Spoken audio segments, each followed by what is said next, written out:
ನಾಡ ಜನತೆಗೆ state affairs YouTube ಚಾನಲ್ಗೆ ಸ್ವಾಗತ ಸುಸ್ವಾಗತ. ಗೆಳೆಯರೆ, ಇವತ್ತು ದಿನಾಂಕ 6 ಮಾರ್ಚ್ 2024. ಸೊ ಇವತ್ತಿನ ದಿ ಹಿಂದೂ, PIB ಮತ್ತು ಪ್ರಜಾವಾಣಿಯಲ್ಲಿ ಬಂದಿರತಕ್ಕಂತ ಇಂಪಾರ್ಟೆಂಟ್ ಆರ್ಟಿಕಲ್ ಬಗ್ಗೆ ಚರ್ಚೆ ಮಾಡೋಣ. ಹಾಗೆ ಕೆಲವೊಂದು ಕ್ವಶನ್ಸ್ ಗಳನ್ನ ನಾನು ಈ ಸ್ಲೈಡ್ ಅಲ್ಲಿ ಆಡ್ ಮಾಡಿದ್ದೀನಿ, ಅದ್ರ ಬಗ್ಗೆ ಕೂಡ ವಿಸ್ತೃತವಾಗಿ ಚರ್ಚೆ ಮಾಡೋಣ. ಸೊ ಮುಂದಿನ ಸ್ಲೈಡ್ಗೆ ಹೋಗೋಕ್ಕಿಂತ ಮುಂಚೆ ನೀವು ನಮ್ಮ ಯೂಟ್ಯೂಬ್ ಚಾನಲ್ಗೆ ಹೊಸದಾಗಿ ವಿಸಿಟ್ ಮಾಡ್ತಿದ್ರೆ ನೀವು ನಮ್ಮ ಯೂಟ್ಯೂಬ್ ಚಾನಲ್ ನ ಸಬ್ಸ್ಕ್ರೈಬ್ ಮಾಡಿ, ಲೈಕ್ ಮಾಡಿ, ಶೇರ್ ಮಾಡಿ, ಹಂಗೆ ಕಮೆಂಟ್ ಮಾಡಿ ಗೆಳೆಯರೆ. ಹಾಗೆ ಬೆಲ್ ಐಕನ್ ನ ಹಿಟ್ ಮಾಡಿ, ಯಾಕಂದ್ರೆ ನೆಕ್ಸ್ಟ್ ವಿಡಿಯೋ ಬಂದಾಗ ನಾವು ನೆಕ್ಸ್ಟ್ ವಿಡಿಯೋ ಅಪ್ಲೋಡ್ ಮಾಡಿದಾಗ ನಿಮ್ಗೆ ಆಟೋಮೆಟಿಕ್ ಆಗಿ ವಿಡಿಯೋ ಬರುತ್ತೆ. ಹಾಗಾದ್ರೆ ಗೆಳೆಯರೆ, ನಮ್ಮ ಇವತ್ತು ದಿನ ವಿಶೇಷ ಏನಂದ್ರೆ ರಾಷ್ಟ್ರೀಯ ದಂತ ವೈದ್ಯರ ದಿನ. ರಾಷ್ಟ್ರೀಯ ದಂತ ವೈದ್ಯರ ದಿನವನ್ನ ಮಾರ್ಚ್ 6 ರಂದು ಆಚರಿಸಲಾಗುತ್ತದೆ. ಸೊ ಇದು ದಂತ ವೈದ್ಯರು ಯಾಕೆಂದ್ರೆ ಬಾಯಿ ಎಷ್ಟು ಇಂಪಾರ್ಟೆಂಟ್ ಅಂದ್ರೆ, ನಾವು ಉಳ್ಳಾಗಡ್ಡೆ ತಿನ್ನೋದು ಸ್ಮೆಲ್ ಬರುತ್ತೆ. ಏನೋ ತಿಂದ್ರು ಬಾಯಿಗಳು ಸ್ವಚ್ಛವಾಗಿರ್ಲಿಲ್ಲ ಅಂದ್ರೆ, ಹಲ್ಲುಗಳು ಹಳದಿ ಆಗುವ ಹಳದಿ ಆಗುವ ಸಾಧ್ಯತೆ ಇರುತ್ತದೆ. ಅದಕ್ಕೆ ಹಲ್ಲುಗಳಿಂದ ಅಥವಾ ಇದ್ರುಗಳಿಂದ ರೋಗಗಳು ಉಂಟಾಗುವ ಸಮಸ್ಯೆ ಇರುತ್ತೆ. ಹಾಗಾಗಿ ಹಲ್ಲುಗಳು ತುಂಬಾ ಜೀವನಕ್ಕೆ ಮಹತ್ವ ಇದೆ. ಕಡಲೆಕಾಯಿ ತಿನ್ನಲು ಹಲ್ಲುಗಳು ಬೇಕು. ಅದಕ್ಕೆ ಒಬ್ಬ ಮನುಷ್ಯ ದಷ್ಟ ಪುಷ್ಟ ಆರೋಗ್ಯವಾಗಿರಲು ಅವನ ಜೀವನದಲ್ಲಿ ಮುಖ್ಯವಾದ ಹಲ್ಲುಗಳು. ಅವನಿಗೆ ಹಲ್ಲುಗಳೇ ಇರ್ಲಿಲ್ಲ ಅಂದ್ರೆ ಅವನಿಗೆ ಕೆಲವೊಂದು ಬಿರುಸಾದ ಆಹಾರಗಳನ್ನು ತಿನ್ನಲು ತುಂಬಾ ಕಷ್ಟವಾಗುತ್ತೆ. ಅದಕ್ಕಾಗಿ ಉದಾಹರಣೆಗಾಗಿ ನೋಡಿ ಗೆಳೆಯ, ಬಾಯಿ ಅನ್ನುವುದು ಬ್ಯಾಕ್ಟೀರಿಯಾಗಳ ಗುಂಡಿ.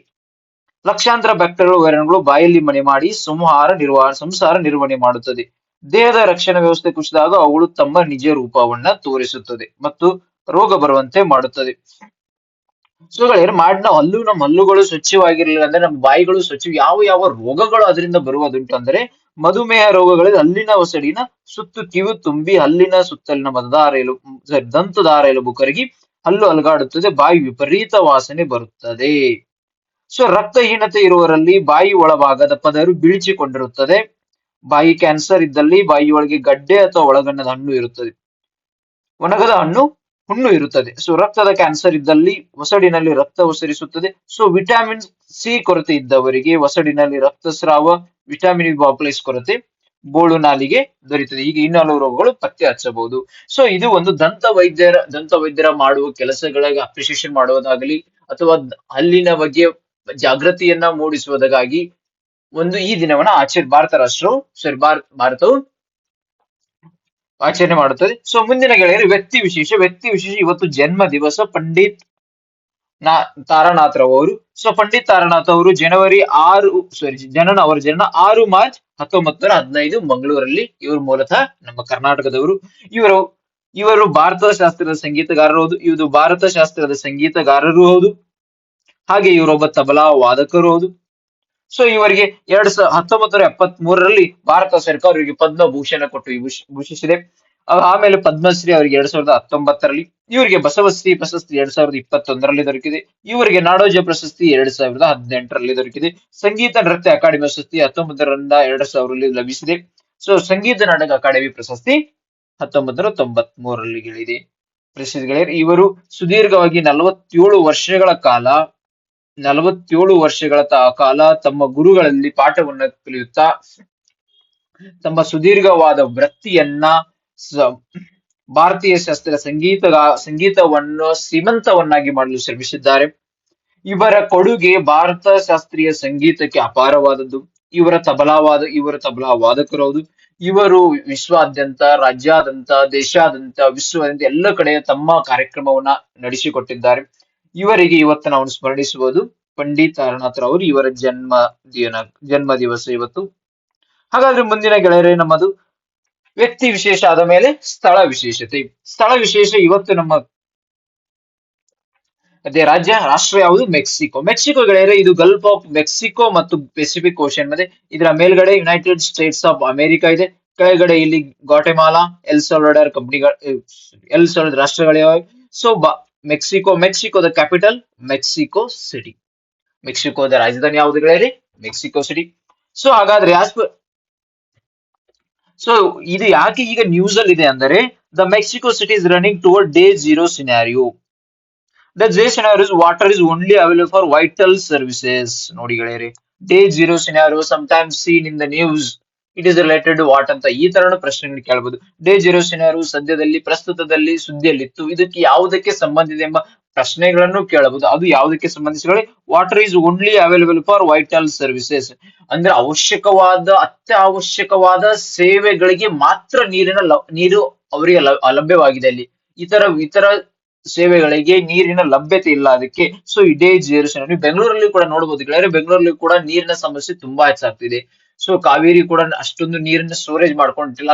ಕರ್ನಾಟಕ ನಮ್ಮ ನಮ್ಮ ರಾಜಧಾನಿಗೆ ಸಪ್ಲೈ ಆಗೋ ನೀರು ಕೂಡ ಕೊರತೆಯಿಂದ ಉಂಟಾಗ್ತಾ ಇದೆ. ಸೊ ಹಾಗೆ ಅದಕ್ಕೋಸ್ಕರ ಮೆಕ್ಸಿಕೋ ಈಗ ಯಾಕೆ ನ್ಯೂಸ್ ಅಲ್ಲಿ ಇದೆ ಅಂದ್ರೆ ಇದು ಡೇಸ್ ಜೀರೋ ಸಿನಾರಿಯೋ ರಾಜ್ಯದಲ್ಲಿ ಉದ್ಭವಿಸಿದೆ. ಸೊ ಅದಕ್ಕಾಗಿ ನೋಡ್ರೆ ಗೆಳೆಯರೆ, ಪೊಲಿಟಿಕಲ್ ಫೀಚರ್ಸ್ ಯಾವ್ದಂತ, ಇದು located in south north America. South north America, south and north America. So share borders with United States of America, Guatemala, then Belize. So 3 countries ಜೊತೆ ಇದು ತನ್ನ ಸೀಮೆಯನ್ನ border ಅನ್ನ ಸೇರು ಮಾಡಿಕೊಂಡಿದೆ, ಹಚ್ಚಿಸಿಕೊಂಡಿದೆ ಗೆಳೆಯರೆ. So surrounded by water bodies, ಯಾವ water bodies ಜೊತೆ ಇದು ಸೇರ್ಕೊಂಡಿದೆ ಗೆಳೆಯರೆ? ಪ್ಯಾಸಿಫಿಕ್ ಓಷಿಯನ್ ಮತ್ತು ಗಲ್ಫ್ ಆಫ್ ಮೆಕ್ಸಿಕೋ. ಸೊ ಹಾಗಾದ್ರೆ ಜಿಯೋಗ್ರಾಫಿಕಲ್ ಫೀಚರ್, ಇದು ಭೌಗೋಳಿಕ ಗುಣಧರ್ಮಗಳು, ವಿಶಿಷ್ಟಗಳು ಏನು ಅಂತ ಹೇಳಿದ್ರೆ, it is a part of circum Pacific ring of fire, the reason active volcanism and frequent seismic activity. So ring of fire ಇದು ಯಾವುದಕ್ಕೆ ಸಂಬಂಧಿಸಿದರೆ active volcanism and frequent seismic activity. ಈ ಮೆಕ್ಸಿಕೋದಲ್ಲಿ ಯಾವುದು ಹೈಯೆಸ್ಟ್ ಪೀಕ್ ಇದೆ ಗೆಳೆಯರೆ? Volcan Pico de Orizaba. So major river ಬಂದ್ಬಿಟ್ಟು Rio Grande river and Colorado river, 2 river ಪ್ರಮುಖವಾದ ನದಿಗಳುಂಟು ಗೆಳೆಯರೆ, Rio Grande river and Colorado river. So ಅಲ್ಲಿರ್ತಕ್ಕಂಥ ಮರುಭೂಮಿ ಸೋನೋರಾಮ್ ಡೆಸರ್ಟ್ ಗೆಳೆಯರೆ ನೆನಪಿನಡಿ. ಹೈಯೆಸ್ಟ್ ಪೀಕ್ ಬಂದ್ಬಿಟ್ಟು volcano Pico de Orizaba, major river ಬಂದ್ಬಿಟ್ಟು Rio Grande river and Colorado river, desert ಬಂದ್ಬಿಟ್ಟು ಸೋನೋರಾಮ್ ಡೆಸರ್ಟ್. ಹಾಗಾದ್ರೆ ಮುಂದಿನ ವಿಶೇಷತೆ ಗೆಳೆಯರೆ, ಸೊ ಗರ್ಭಪಾತವನ್ನ ಸಾಂವಿಧಾನಿಕ ಹಕ್ಕನ್ನಾಗಿ ಮಾಡಿದ ಮೊದಲ ದೇಶ ಯಾವುದು ಗೆಳೆಯರೆ? ಫ್ರಾನ್ಸ್ ಇದು ಪ್ರಪ್ರಥಮವಾಗಿ ಸಾಂವಿಧಾನಿಕ, ಅಂದ್ರೆ ಇನ್ನು ಕೆಲವು ರಾಷ್ಟ್ರಗಳಲ್ಲಿ ಅಲ್ಲಿ ಗರ್ಭಪಾತವನ್ನ ನಿಷೇಧ ಮಾಡುವ ಗರ್ಭಪಾತಕ್ಕಾಗಿ ಹಕ್ಕನ್ನ ನೀಡಿದ್ರೆ, ಆದ್ರೆ ಅವು ಸಂವಿಧಾನಿಕ ಬದ್ಧವಾಗಿಲ್ಲ. ಅಲ್ಲಿ ಕಾನೂನುಗಳನ್ನ ಹೊರಡಿಸಿದ್ರೆ, ಆದ್ರೆ ಅವು ಕಾನ್ಸ್ಟಿಟ್ಯೂಷನಲ್ ರೈಟ್ ಇಲ್ಲ. ಸೊ ಇದು ರೈಟ್ ಟು ಅಬಾರ್ಷನ್ ಅನ್ನೋದು ಪ್ರಪ್ರಥಮ ಬಾರಿಗೆ ಫ್ರಾನ್ಸ್ ನಲ್ಲಿರ್ತಕ್ಕಂಥ ಸಂವಿಧಾನವು ಅಳವಡಿಸಿಕೊಂಡಿದೆ ಗೆಳೆಯರೆ. ಹಾಗಾದ್ರೆ ಫ್ರಾನ್ಸ್ ಗರ್ಭಪಾತ ಮಹಿಳೆಯರ ಸಾಂವಿಧಾನಿಕ ಹಕ್ಕು ಎಂದು ಪ್ರತಿಪಾದಿಸುವ ಫ್ರೆಂಚ್ ಶಾಸಕಾಂಗ ಸಂಸತ್ತಿನ ಜಾಯಿಂಟ್ ಸೆಷನ್ಗಳ ಮೂಲಕ ಜಂಟಿ ಅಧಿವೇಶನದಲ್ಲಿ ಸಂವಿಧಾನದ 34ನೇ ವಿಧಿಗೆ ತಿದ್ದುಪಡಿ ತರುವ ಮೂಲಕ ವಿಧೇಯಕ ಅಂಗೀಕರಿಸಿ, ವಿಧೇಯಕ ಪರದಲ್ಲಿ 85% ಬೆಂಬಲ ವ್ಯಕ್ತವಾಗಿದ್ದು, ವಿಧೇಯಕ ಪರ 780 ಮತ ಬಂದಿದ್ದು, ವಿಧೇಯಕರ ವಿರುದ್ಧ 72 ಮತಗಳಿದಾವೆ. ಆಗ ಫ್ರಾನ್ಸ್ ನ ಅಧ್ಯಕ್ಷರಾದಂತ ನೆನಪಿಡಿಗಳಾದ್ರೆ, ಫ್ರಾನ್ಸ್ ಅಧ್ಯಕ್ಷರು ಇಮ್ಯಾನ್ಯುಯಲ್ ಮ್ಯಾಕ್ರಾನ್ ಅವರು ಗರ್ಭಪಾತ ಬಗ್ಗೆ ನಿರ್ಧರಿಸಲು ಹೊಸ ತಿದ್ದುಪಡಿ ಮಹಿಳೆಯರಿಗೆ ಸಂಪೂರ್ಣ ಸ್ವಾತಂತ್ರ್ಯವನ್ನು ನೀಡುತ್ತದೆ. ಎಲ್ಲಾ ಮಹಿಳೆಯರಿಗೆ ನಾವು ಸಂದೇಶವನ್ನು ಕಳಿಸುತ್ತಿದ್ದೇವೆ, ನಿಮ್ಮ ದೇಹವು ನಿಮಗೆ ಸೇರಿದ್ದು, your body is your right. ಅದನ್ನು ನಿಯಂತ್ರಿಸುವ ಹಕ್ಕು ಯಾರಿಗೂ ಇಲ್ಲ. ನೋ ಒನ್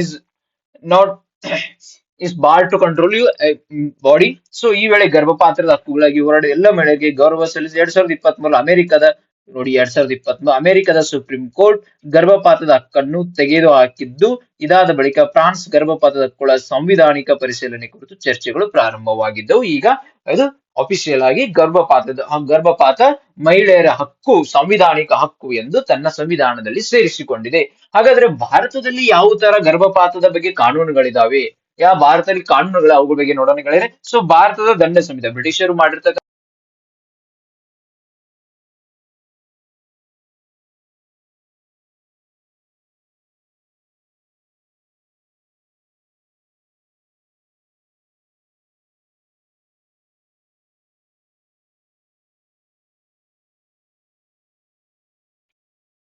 ಗರ್ಭಪಾತವನ್ನು ಭಾರತೀಯ ದಂಡ ಸಂಹಿತೆ 1880 ಗರ್ಭಪಾತವನ್ನು ಅಪರಾಧವೆಂದು ಘೋಷಣೆ ಮಾಡಿತ್ತು.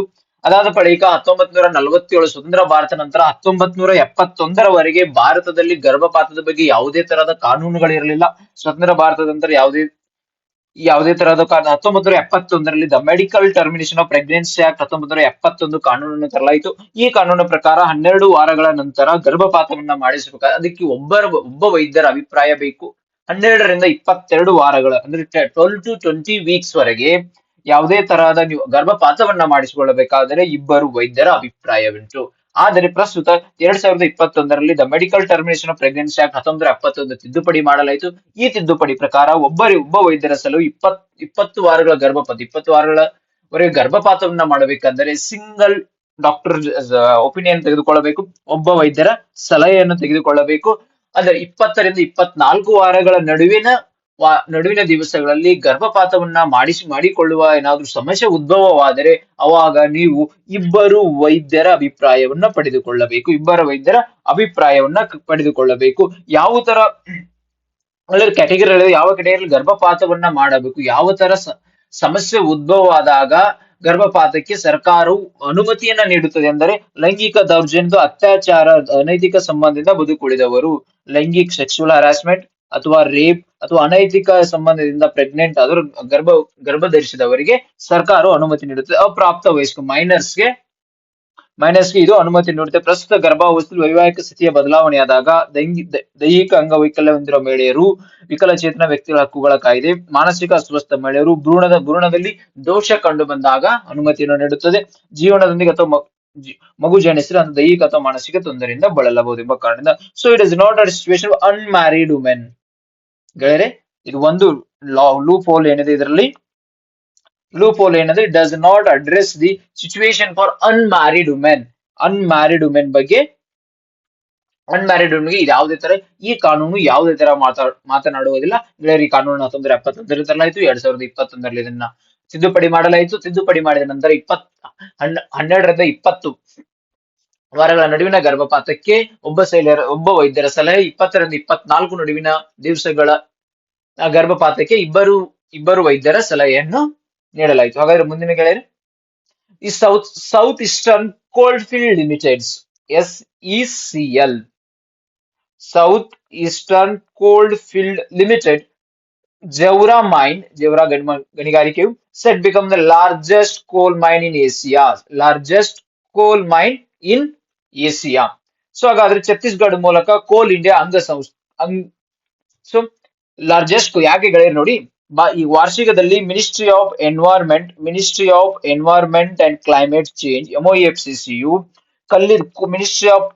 ಮಿನಿಸ್ಟ್ರಿ ಆಫ್ ಕೋಲ್ಗೆ ಗೋ ಅಹೆಡ್ ಅಂದ್ರೆ 78 ಮೆಟ್ರಿಕ್ ಕಲ್ಲಿದ್ದಲು ಉತ್ಪಾದನೆಗೆ ಅನುಮತಿಯನ್ನ ನೀಡಿದೆ. ಮೊದಲು ಎಷ್ಟಾಗಿತ್ತು ಗೆಳೆಯರೆ? 52.5 ಮಿಲಿಯನ್ ಟನ್ ಕಲ್ಲಿದ್ದಲು ಉತ್ಪಾದನೆಯನ್ನ ಮಾಡುವ ಅನುಮತಿಯು ಮಿನಿಸ್ಟ್ರಿ ಆಫ್ ಕೋಲ್ಗೆ, ಕಲ್ಲಿದ್ದಲು ಸಚಿವಾಲಯಕ್ಕೆ ಅನುಮತಿ ಇತ್ತು. ಈ ಯಾವಾಗಿದ್ದು 52.5 ಮಿಲಿಯನ್ ಟನ್ ಕಲ್ಲಿದ್ದಲು ಉತ್ಪಾದನೆ ಮಾಡುವ ಅನುಮತಿ ಇದ್ದಾಗ ಇದು ಭಾರತದಲ್ಲಿ ಅತಿ ದೊಡ್ಡ ಕೋಲ್ ಮೈನ್ ಆಗಿತ್ತು. ಈಗ ಇದು ಏಷ್ಯಾದ ಲಾರ್ಜೆಸ್ಟ್ ಕೋಲ್ ಮೈನ್ ಇನ್ ಏಷ್ಯಾ ಯಾಕಾಗ್ತದೆ? ಇದಕ್ಕೆ ಈಗ 70 ಮೆಟ್ರಿಕ್ ಟನ್ ಗಳಷ್ಟು ಕಲ್ಲಿದ್ದಲು ಉತ್ಪಾದನೆ ಮಾಡುವ ಅನುಮತಿಯು ministry of environment and climate change ಇಂದ ದೊರೆತಿದೆ. ಹಾಗಾದ್ರೆ ಗೆಳೆಯರೆ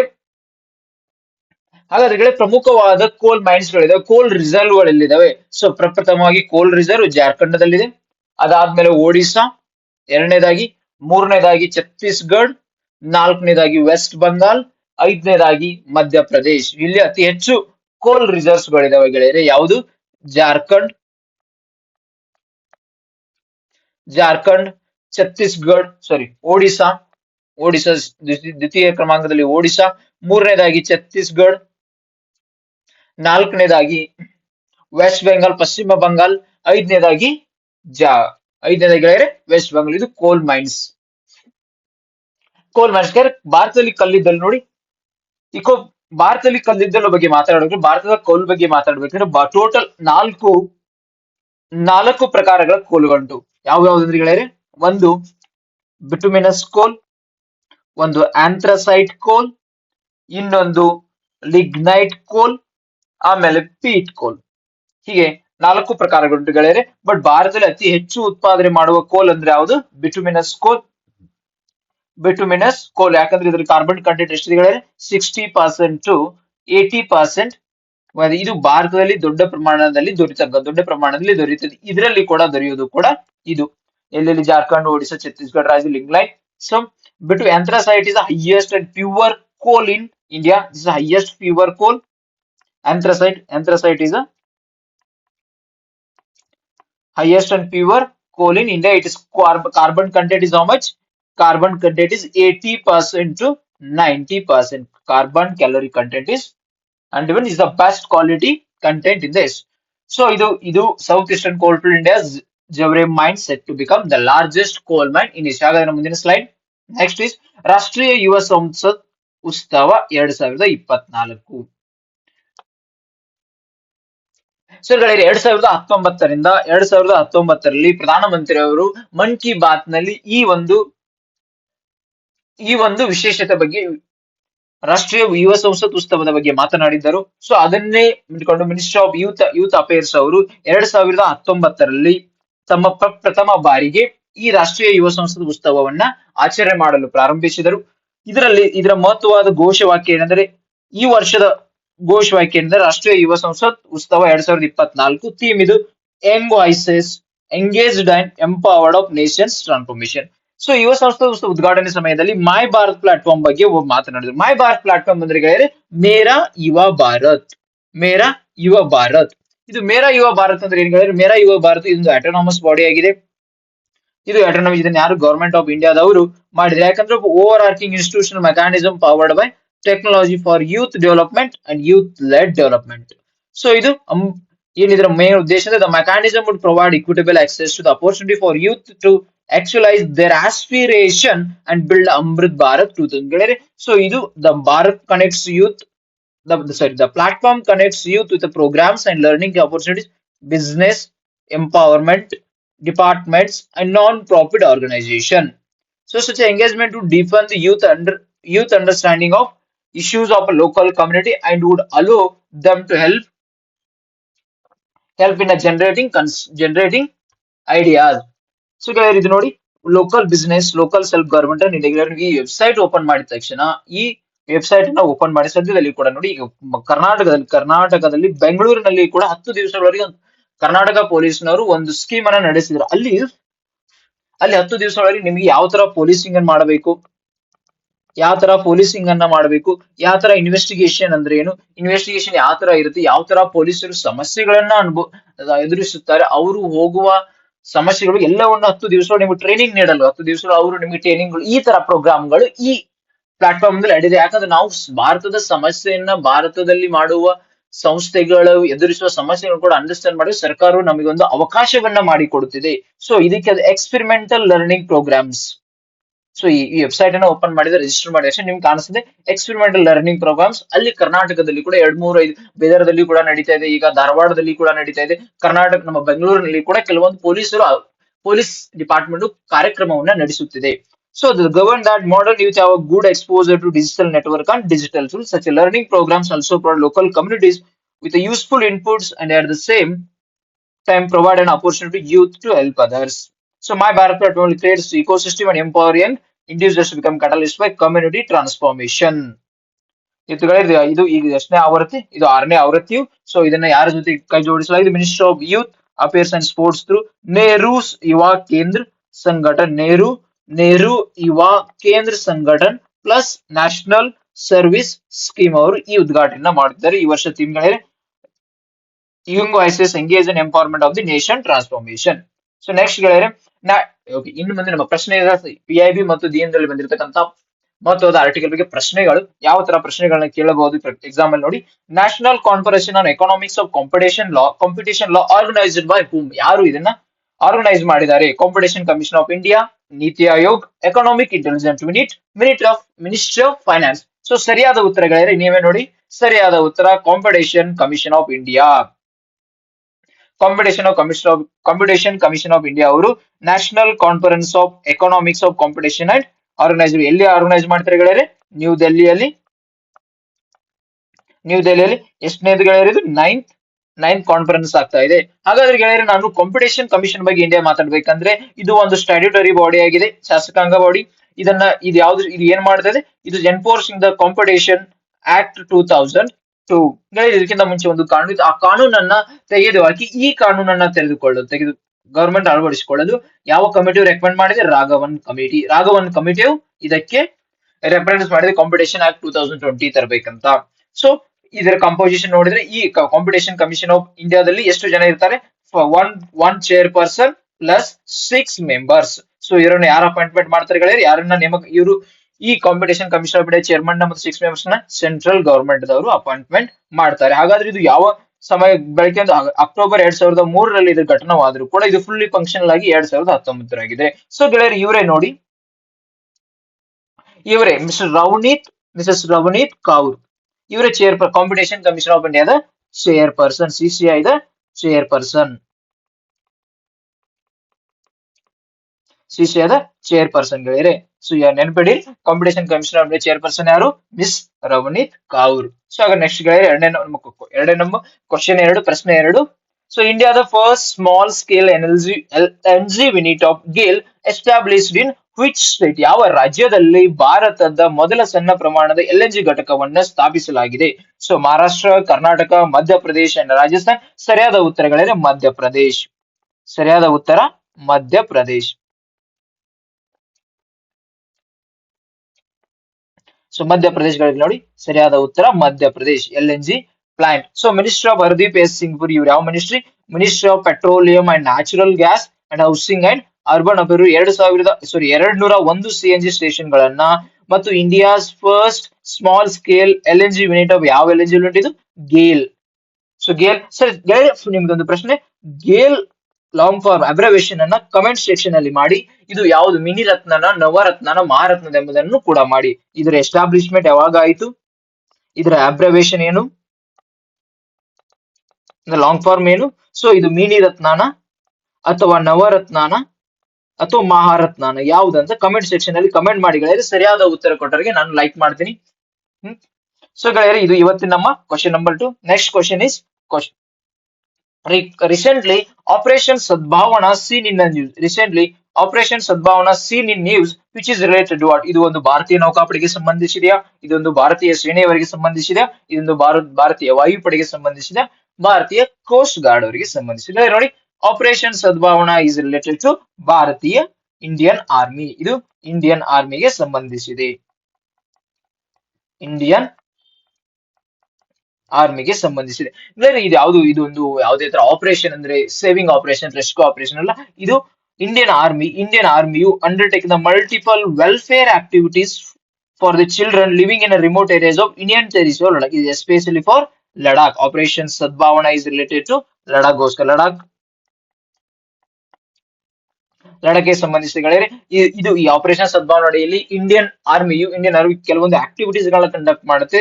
ಯಾವುದು ಗೆಳೆಯರೆ? Human resource and development, skill development, sports and health care, national integration, infrastructure development, ecology and environment, education, ಮಹಿಳಾ ಸಶಕ್ತೀಕರಣ ಸೆಂಟರ್ಗಳು, ಕಂಪ್ಯೂಟರ್. ಸೊ ಇನ್ನೊಂದು ಭಾರತೀಯ ಸೇನೆಯು ಇನ್ನೊಂದು ಪ್ರೋಗ್ರಾಮ್ ಅಂದ್ರೆ Kargil ignited minds. Kargil ignited mind ಅನ್ನ ಯಾರು ನಡೆಸಿಕೊಡ್ತಾರೆ ಗೆಳೆಯರೆ? It is exclusively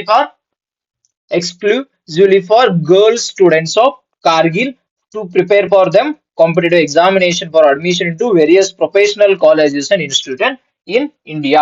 operation Sadbhavana is only for Ladakh and ಯಾವ ಇದು ಭಾರತೀಯ ಇಂಡಿಯನ್ ಆರ್ಮಿ. ಸರಿಯಾದ ಉತ್ತರ Indian. Question number 3. Sangam digital twin scheme is related to what? Sangam digital twin ಯೋಜನೆ ಯಾವುದಕ್ಕೆ ಸಂಬಂಧಿಸಿದೆ? ಮೂಲಸೌಕರ್ಯ ಯೋಜನೆ ಮತ್ತು ನಿರ್ವಹಣೆಯಲ್ಲಿ ಕ್ರಾಂತಿಕಾರಿ ಬದಲಾವಣೆ, ಡಿಜಿಟಲ್ ಸಾಕ್ಷರತೆಯ ಅರಿವು, ರೈತರಲ್ಲಿ ಡಿಜಿಟಲ್ ಸಾಕ್ಷರತೆಯ ಜಾಗೃತಿ, ಮೇಲಿನವುಗಳಲ್ಲಿ ಯಾವುದೂ ಇಲ್ಲ. ಸರಿಯಾದ ಉತ್ತರಗಳೇ ಮೂಲಸೌಕರ್ಯ ಯೋಜನೆ ಮತ್ತು ನಿರ್ವಹಣೆಯಲ್ಲಿ ಕ್ರಾಂತಿಕಾರ ಬದಲಾವಣೆಗಳು. ಯಾವ ಮಿನಿಸ್ಟ್ರಿ ಇದನ್ನ ಯಾವ್ದು ಮಾಡಿದೆ? Department of telecommunication.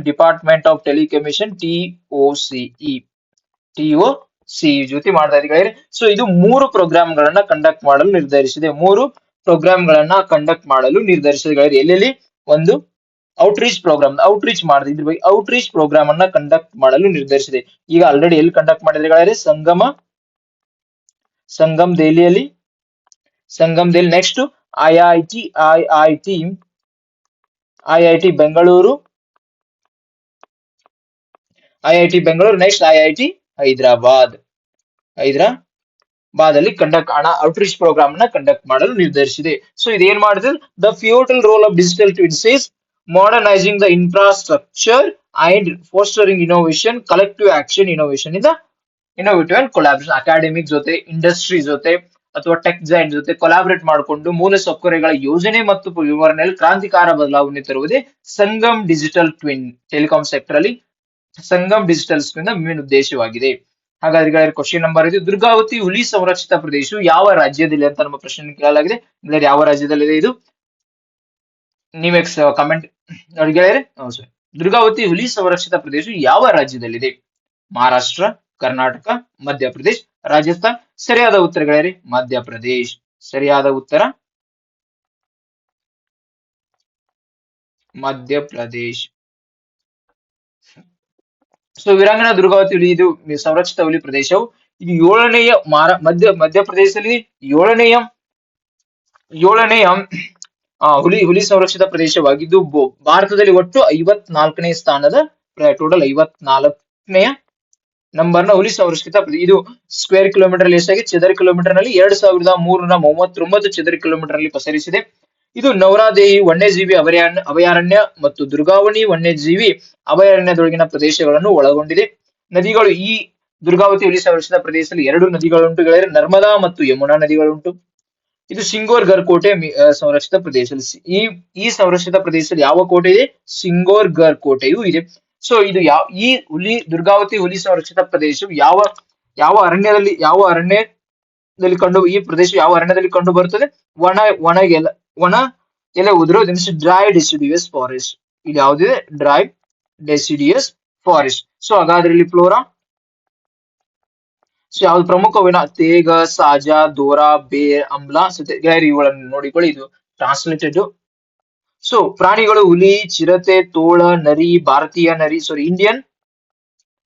So striped ಹೈನಾ, ನಿಲ್ಗಾಯ್, ಚಿಂಕಾರ, ಚಿಟಾಲ್, ಸಾಂಬಾರ, ಕೃಷ್ಣಮೃಗ, ಬಾರ್ಕಿಂಗ್ ಡಿಯರ್, ಸಾಮಾನ್ಯ ಲಂಗೂರ್, ರಿಸರ್ವ್. ಹಾಗಾದ್ರೆ ಮಿಕ್ಕಿದ ಆರು ಟೈಗರ್ ರಿಸರ್ವ್ಸ್ ಗಳು ಯಾವ್ಯಾವ್ದು ಗೆಳೆಯರು? ಒಂದು ಬಾಂಧವ್ಗಢ್ ಟೈಗರ್ ರಿಸರ್ವ್, ಎರಡನೇದು ಕನ್ನಾ ಟೈಗರ್ ರಿಸರ್ವ್, ಮೂರನೇದು ಪನ್ನಾ ಟೈಗರ್ ರಿಸರ್ವ್, ನಾಲ್ಕನೇದು ಪೆಂಚ್ ಟೈಗರ್ ರಿಸರ್ವ್, ಐದನೇದು ಸಂಜಯ್ ದುಬ್ರಿ ಟೈಗರ್ ರಿಸರ್ವ್, ಆರನೇದು ಸತ್ಪುರ ಸಂರಕ್ಷಿತ ಹುಲಿ ಪ್ರದೇಶ. ಮಿಕ್ಕಿದ 6 ಗೆಳೆಯರೆ, ಏಳನೇದು ವೀರಾಂಗನ್ ದುರ್ಗಾವತಿ ಹುಲಿ ಮಿಸಲ್, Veerangana Durgavati tiger reserve. Total ಮಧ್ಯಪ್ರದೇಶದಲ್ಲಿ 7 tiger reserve and Durgavati tiger reserve 54ನೇ ಟೈಗರ್ ರಿಸರ್ವ್ ಆಗಿದೆ. ಸೊ ಗೆಳೆಯರೆ, ಇವತ್ತಿನ ಇಂಪಾರ್ಟೆಂಟ್ ಆರ್ಟಿಕಲ್ ಮತ್ತು ಕ್ವಶನ್ ಬಗ್ಗೆ ಚರ್ಚೆ ಮಾಡಿದೆವು. ನಮ್ಮ ಈ ಇನಿಷಿಯೇಟಿವ್ ನಿಮಗೆ ಇಷ್ಟವಾದಲ್ಲಿ ನಮ್ಮ ಯೂಟ್ಯೂಬ್ ಚಾನಲ್ಗೆ ನೀವು ಸಬ್ಸ್ಕ್ರೈಬ್ ಮಾಡಿ, ಶೇರ್ ಮಾಡಿ, ಕಮೆಂಟ್ ಮಾಡಿ, ಲೈಕ್ ಮಾಡಿ, ಹಾಗೆ ಬೆಲ್ ಬಟನ್ ನ ಹಿಟ್ ಮಾಡಿ. ಹಾಗೆ ಯಾವುದೇ ತರ ನಿಮ್ಗೆ ಸಜೆಷನ್ ಇದ್ದಲ್ಲಿ, ಇನ್ನು ನಮ್ಗೆ ಯಾವ ತರ ವಿಡಿಯೋಗಳು ಬೇಕಂದ್ರೆ